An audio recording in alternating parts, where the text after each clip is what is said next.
الطور نام پہلے ہی لفظ والطور سے ماخوذ ہے۔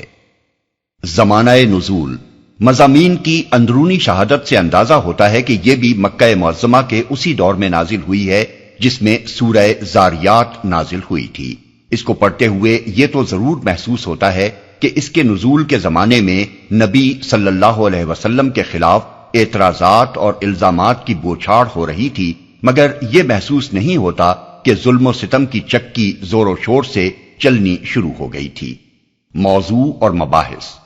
اس کے پہلے رکوع کا موضوع آخرت ہے۔ سورہ زاریات میں اس کے امکان اور وجوب اور وقوع کے دلائل دیے جا چکے تھے، اس لیے یہاں ان کا اعادہ نہیں کیا گیا ہے۔ البتہ آخرت کی شہادت دینے والے چند حقائق و آثار کی قسم کھا کر پورے زور کے ساتھ یہ فرمایا گیا ہے کہ وہ یقیناً واقع ہو کر رہے گی اور کسی میں یہ طاقت نہیں ہے کہ اسے برپا ہونے سے روک دے۔ پھر یہ بتایا گیا ہے کہ جب وہ پیش آئے گی تو اس کے جھٹلانے والوں کا انجام کیا ہوگا اور اسے مان کر تقوی کی روش اختیار کر لینے والے کس طرح اللہ کے انعامات سے سرفراز ہوں گے۔ اس کے بعد دوسرے رکوع میں سرداران قریش کے اس رویے پر تنقید کی گئی ہے جو وہ رسول اللہ صلی اللہ علیہ وسلم کی دعوت کے مقابلے میں اختیار کیے ہوئے تھے۔ وہ آپ کو کبھی کاہن، کبھی مجنون اور کبھی شاعر قرار دے کر عوام الناس کو آپ کے خلاف بہکاتے تھے تاکہ لوگ آپ کے لائے ہوئے پیغام کی طرف سنجیدگی سے توجہ نہ کریں۔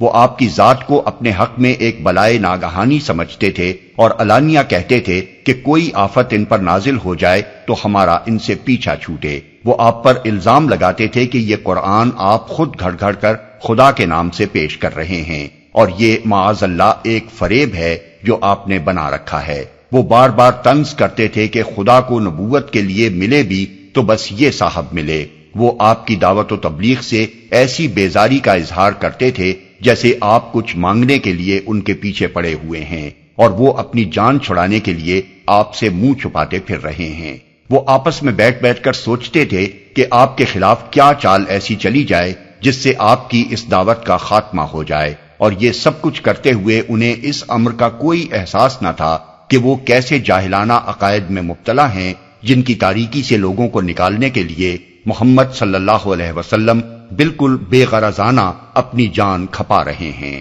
اللہ تعالیٰ نے ان کے اسی رویے پر تنقید کرتے ہوئے پے در پے کچھ سوالات کیے ہیں جن میں سے ہر سوال یا تو ان کے کسی اعتراض کا جواب ہے یا ان کی کسی جہالت پر تبصرہ۔ پھر فرمایا کہ ان لوگوں کو آپ کی نبوت کا قائل کرنے کے لیے کوئی معجزہ دکھانا قطعی لا حاصل ہے، کیونکہ یہ ایسے ہٹ دھرم لوگ ہیں کہ انہیں خواہ کچھ بھی دکھا دیا جائے یہ اس کی کوئی تعویل کر کے ایمان لانے سے گریز کر جائیں گے۔ اس رکوع کے آغاز میں بھی رسول اللہ صلی اللہ علیہ وسلم کو یہ ہدایت فرمائی گئی ہے کہ ان مخالفین و معاندین کے الزامات و اعتراضات کی پرواہ کیے بغیر اپنی دعوت و تذکیر کا کام مسلسل جاری رکھیں، اور آخر میں بھی آپ کو تاکید فرمائی گئی ہے کہ صبر کے ساتھ ان مزاحمتوں کا مقابلہ کیے جائیں یہاں تک کہ اللہ تعالیٰ کا فیصلہ آ جائے۔ اس کے ساتھ آپ کو اطمینان دلایا گیا ہے کہ آپ کے رب نے آپ کو دشمنان حق کے مقابلے میں اٹھا کر اپنے حال پر چھوڑ نہیں دیا ہے، بلکہ وہ برابر آپ کی نگہبانی کر رہا ہے۔ جب تک اس کے فیصلے کی گھڑی آئے آپ سب کچھ برداشت کرتے رہیں اور اپنے رب کی حمد و تسبیح سے وہ قوت حاصل کریں جو ایسے حالات میں اللہ کا کام کرنے کے لیے درکار ہوتی ہے۔